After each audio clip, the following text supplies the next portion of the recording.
Hello everyone, welcome back, and thank you for joining us on the Live Unreal with Glover U podcast, where every week, Jeff Glover will dive deep into the questions that you are asking. He understands the challenges you are facing on a day-to-day basis because he still works every day on the front lines of real estate, with him and his team closing over 1,000 homes per year. In today's episode, we will be talking to Martin Bouma on how to dominate your city. You will learn from Jeff and Martin how building a relationship with your database and knowing your market by heart can help you dominate your neighborhood. Now let's hear from Jeff Glover and Martin Bouma. So the next person I want to bring out is someone who I've looked up to for 10 plus years. He was probably one of the original big producers in a market that's just outside of Detroit. And certainly I paid a lot of attention to this gentleman's business and the way he conducted business and the way his organization operated. And I've looked up to him for years, and quite frankly, I can think back to many times saying, okay, well, how's Martin Bouma doing it? How's this guy doing it? Let's pay attention to what he's doing. And so, I knew there would be a day that we would be putting these on, and I have a list, which you've probably seen now if you've come a few times, of people that I want to get up here because these are people that I've learned from and that I've observed. I talk a lot about, to build a big business, you really have to have three things that you focus on. Number one is exposure, right? Exposure to the right people, the right system, the right ideas, getting outside of the box, not relying on, not comparing yourself to agents in the office, comparing yourselves to agents across the state, across the country, and so on. The second thing we talk about is skills, having amazing skills, right? When I was first starting in the business at 18 years old, I had a couple fears. One fear I had was, I really hope they don't ask how old I am. And my second fear was, I hope they don't ask how long I've been in the business. And so I'll never forget, I learned early on that the only way to overcome those fears, which, obviously we've got some people that are new to the business or younger in age in the audience, the only way to overcome those fears is to sound like you've been doing it for a long time. Well, how do you sound like you've been doing it for a long time? You develop sales skills, which is obviously what we teach. And the third thing for success today in this business is how well you manage your time. So when I think of someone that has mastered those three, exposure, because I always see this guy at an event, all right, skills, you're going to see firsthand the level of skills that he has, and how well he manages his time, I got to believe it is like clockwork because I've observed him through the years. So let's give a warm welcome to Mr. Martin Bouma. Come on out, Martin.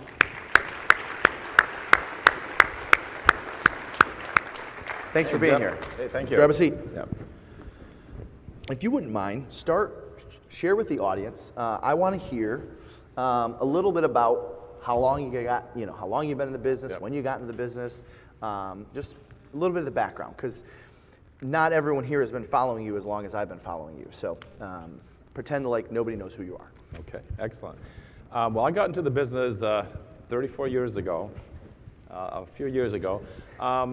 And I always tell my story because a lot of people think that I was always as successful as I am, and I actually failed miserably for the first 4 years.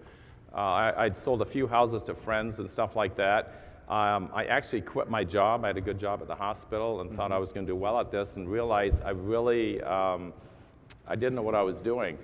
And so finally I was at one brokerage, and I got my mail out of my box, and there was a note on a yellow pad from my manager. And he says, Martin, I don't think you have what it takes to make it in real estate.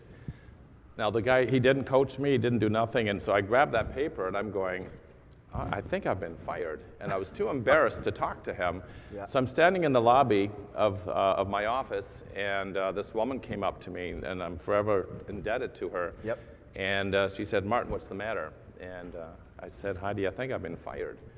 And she goes, well, do you want to make it in real estate? And I said, well, I sort of have to because I quit my job. Yep. And then she said, well, you do what it takes. And I said, yes, I will. So she took me to the back of the office, and the two of us literally sat on the phones from 8 o'clock in the morning until 6 o'clock at night. I would only leave for appointments, and that's when my career started taking off.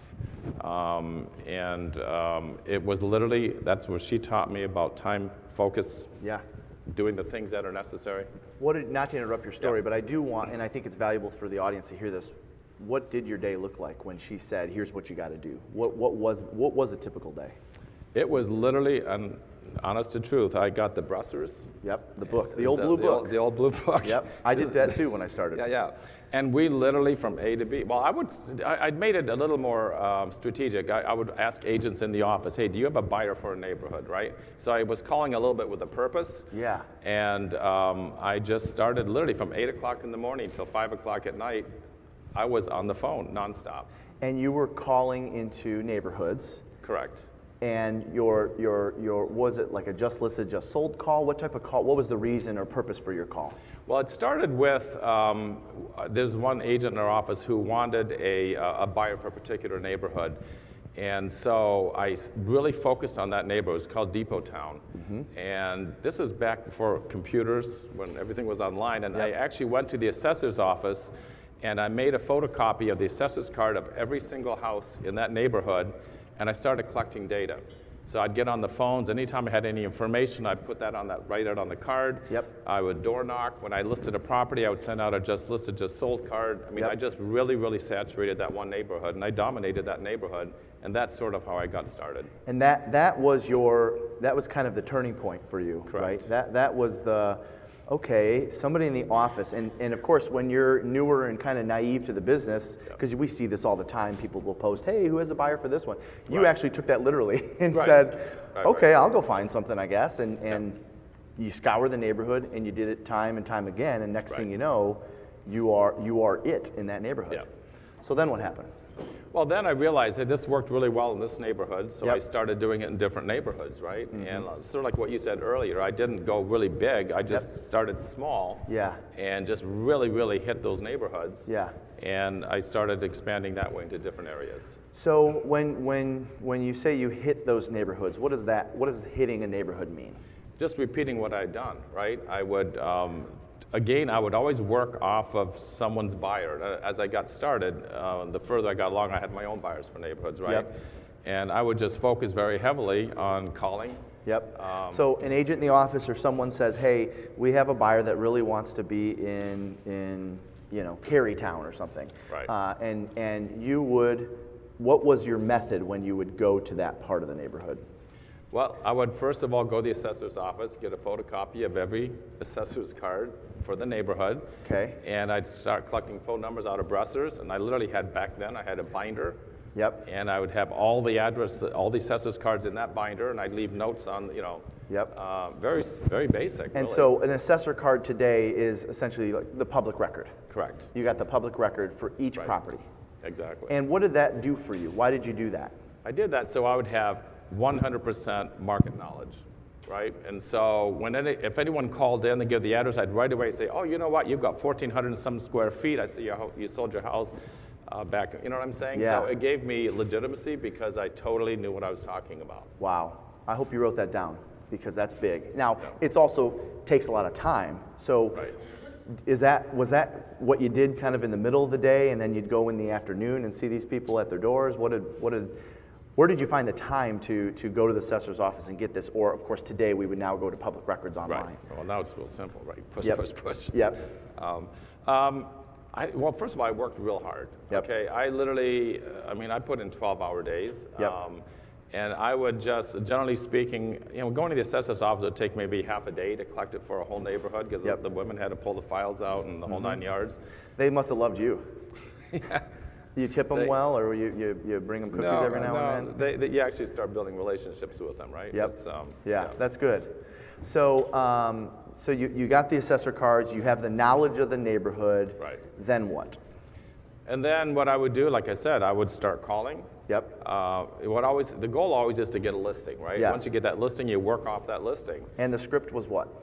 In the script, when I call, I just simply, very simple, say, hey, by the way, I have a buyer who's looking for a home in your neighborhood. Have you ever thought of making a move now or in the near future? Have you ever thought of making a move now or in the near future? Yeah.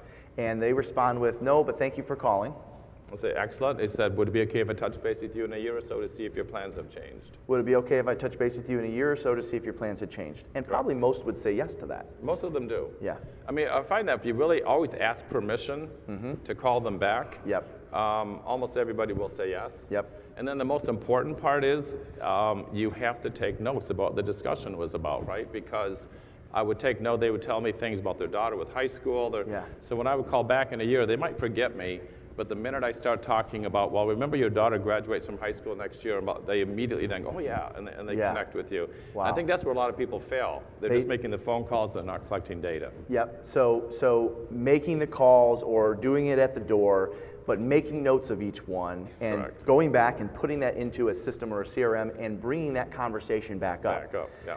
It makes a lot of sense why that would be effective because, like you said, most aren't doing that. So when the one guy or gal calls back and actually has notes that they're referencing from the conversation, I think it's really hard for the prospect to be rude or give you high objections or hang up, right, at that point. Oh yeah, no, absolutely. So you essentially started building relationships with all these homeowners through the years. How long did you do that for before you shifted gears and maybe did a different method? How long did you do the talking to them and making the calls? You know, I did that for a long time, and I would, you know, like I said, I started moving. 5 years, 8 years, Yeah, 3 years? 5 or 6 years. 5 or 7 6 I years. focused on that very heavily. That's how I started growing my business. And then, of course, what happens, you start doing other things. You start getting calls from.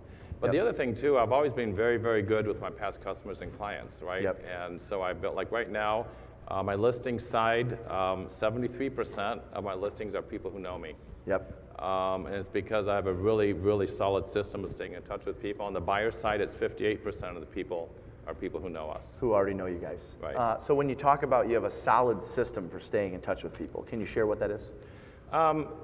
Again, it's just very basic, right? Okay. We have a newsletter that goes out every single month. On their birthdays, What's in the newsletter?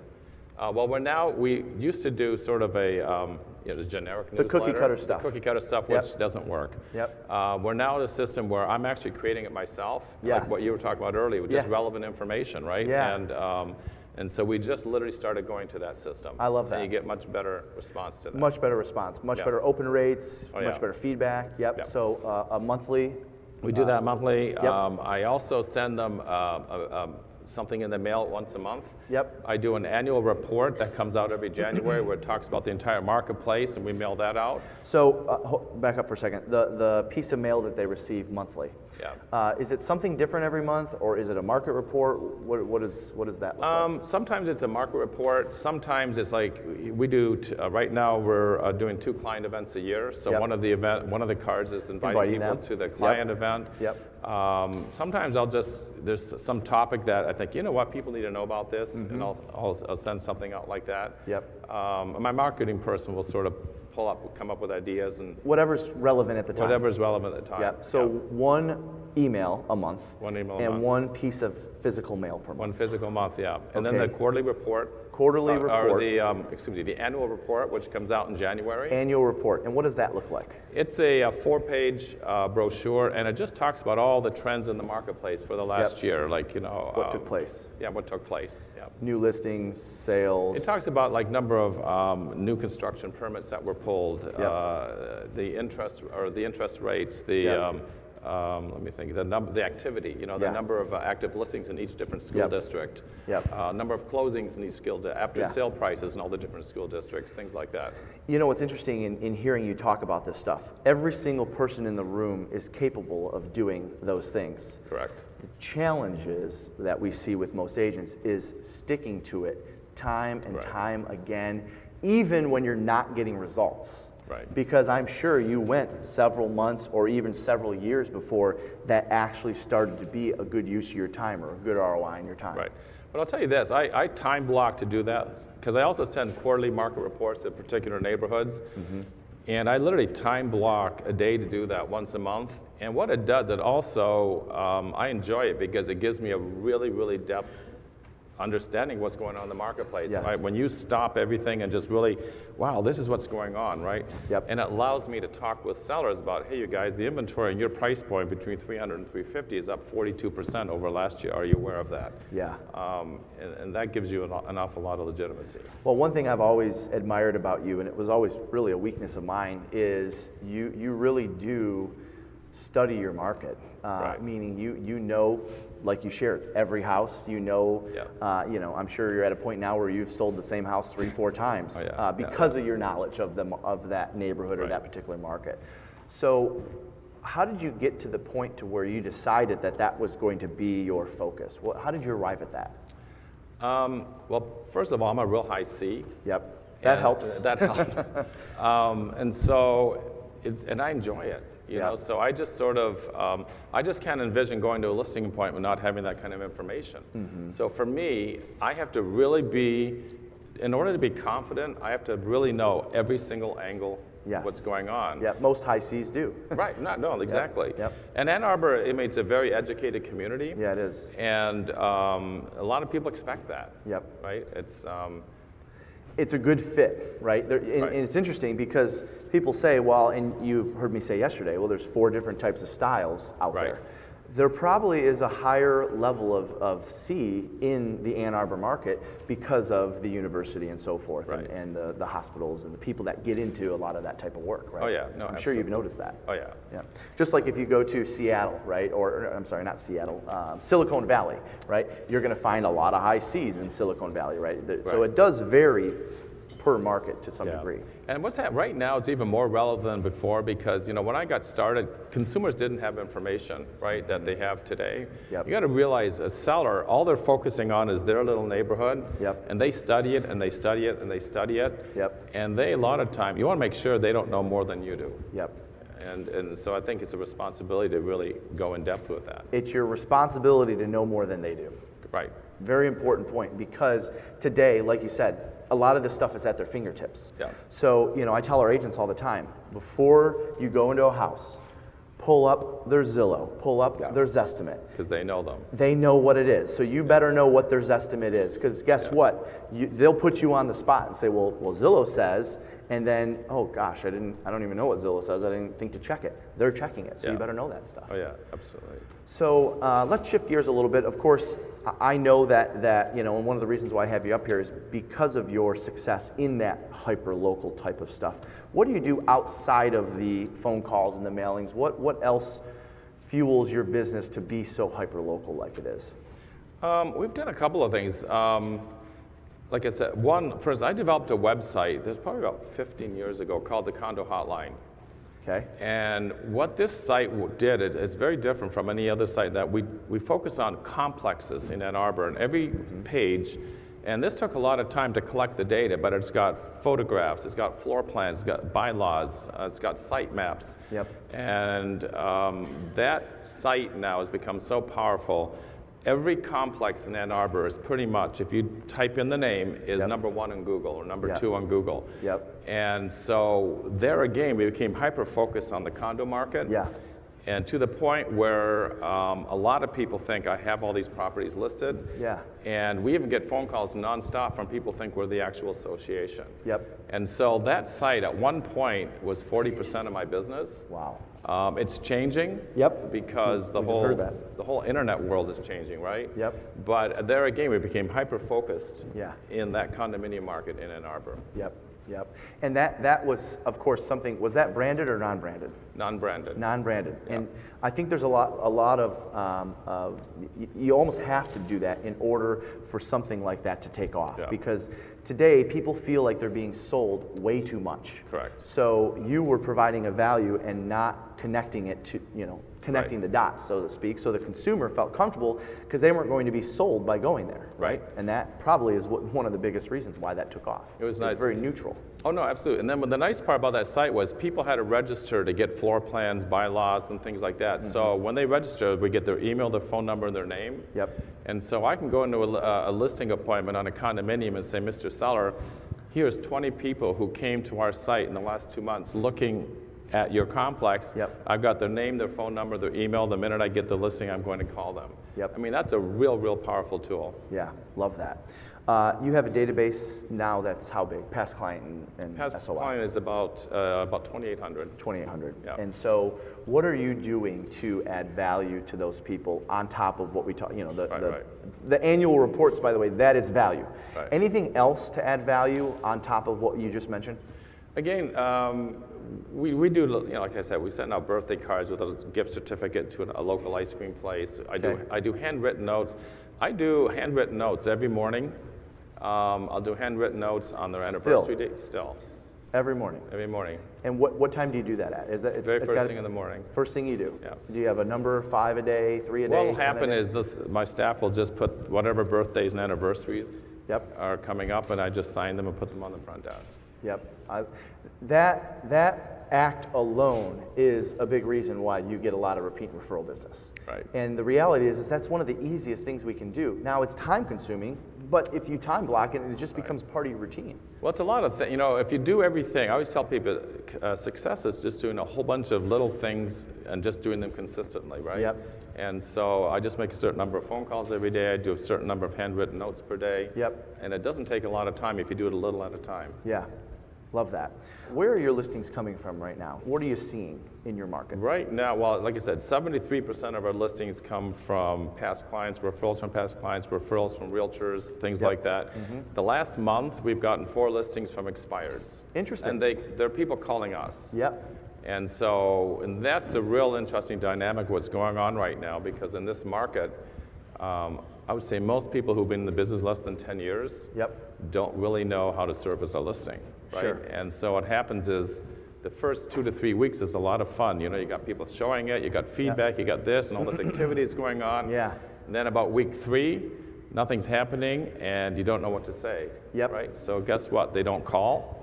And then the seller calls, and guess what? They don't even return the call because they don't know what to say. Yep. Then about week 4 or 5, they start looking around for different realtors. Yeah, yeah. And obviously when the market softens, you're going to start to see the expireds pick up again. Are you seeing that in Ann Arbor?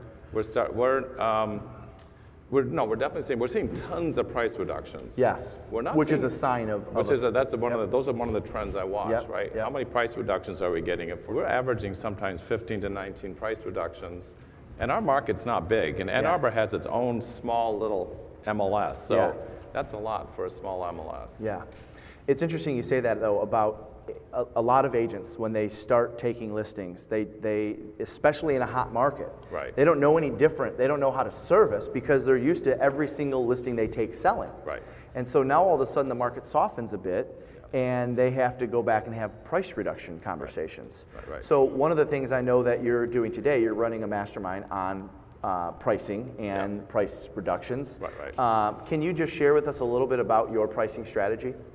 Yeah, right now, a lot of price, like I'm almost beyond CMAs. I'm just talking about what is the active market doing now, right?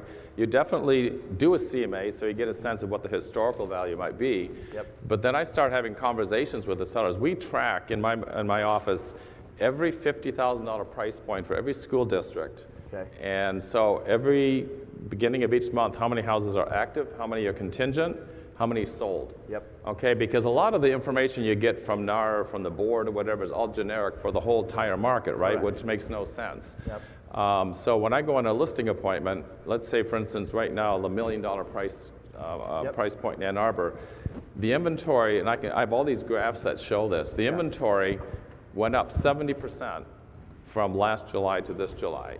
The houses are selling at 3 houses per month. Wow. So I'm having a conversation with the seller, and I say, listen, you guys, historically, we've only had 3 sellers per month. Yep. And if you want to be gone by the end of the year, that means there's going to be 18 sales. So if there's 62 houses for sale right now, and there's 18 that will sell based on historical data, at the end of the year, there's going to be 40 sales, 40 houses that haven't sold, right? It has got nothing to do with marketing. It's just called supply and demand. And so if you need to be gone by that, these are the comps, but we've got to go below the comps now because we want to be one of those 18 that sells. So those are the conversations I have. So you're having this conversation at the table. Yep. And are you bringing stuff with you to support that? What are you taking out in relation to the pricing conversation? Well, I have all these graphs. I sit down and I show them the data, you know, and it's hard for them to argue that. Yep. I think a lot of times people work off CMAs, and the people stay focused on that. On the comp. On the right? comp. Mm-hmm. And there's more to pricing a house than the comp. Especially on the higher end. Correct. You might be able to get away with it in the $200,000 to $300,000 range, where they move a little faster, list a little quicker, and make decisions faster. But on the higher end, they're really critical, not only of the agent that they hire, Right, but the right. start price, because they don't want to screw it up, and you Right. don't want to screw it up. Right. But when you have the graphs, and it's really interesting because there's a couple things I look at. One, if the inventory graph is going up like this, under contract graphs going like this, right? We're seeing the spread. The gap. And so Yep. because we track that every single month, I already can catch what's going on sometimes 2-3 months before most people can. Yep, love it. And you're showing them that, obviously, show right it there all at the to table, them. and you're explaining that, Yep. hey, the wider this gap gets, the more Yep. we open ourselves up to risk that the prices are going to come down. Correct. Right? Yep, Love yep. it. Well, thank you for being here with us today, Martin. If you didn't already know it, I really look up to you, and I appreciate your time. Thank you very much. Thank you. Thanks, Great. Martin. Let's hear it for him. Thank you. Thank you. Appreciate it.